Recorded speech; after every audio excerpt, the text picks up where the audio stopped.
Hello everyone, welcome to my channel PCTech. Today I will show you how to enable TPM or TPP on your PC with HP laptop.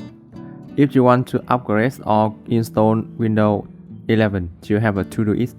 Enabling TPM or TPP is Windows 11 requirement from Microsoft. Now let's start.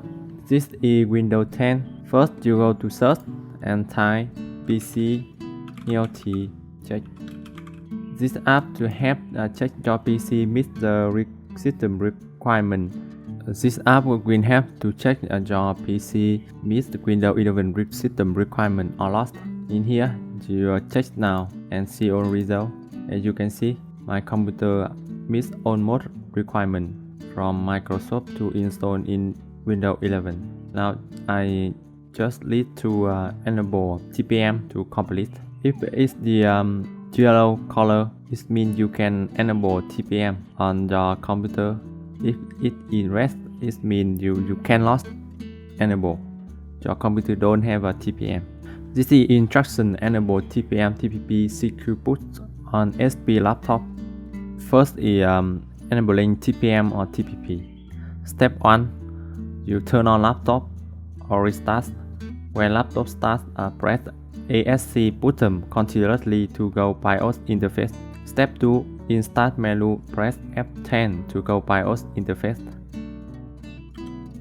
Step 3. Head to tab Security and select TPM state.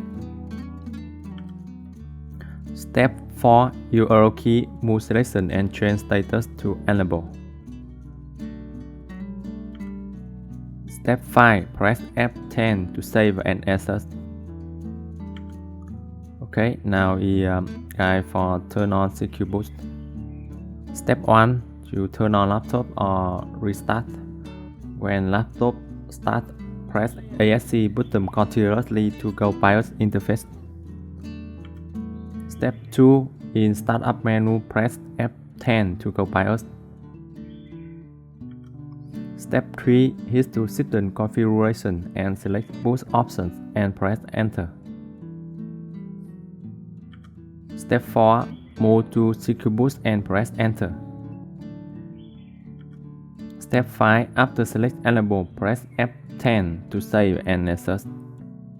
This is all about enable TPM-TPP Secure Boot on HP laptop. If you see my video and this support useful for you, please like video, subscribe my channel. Thank you.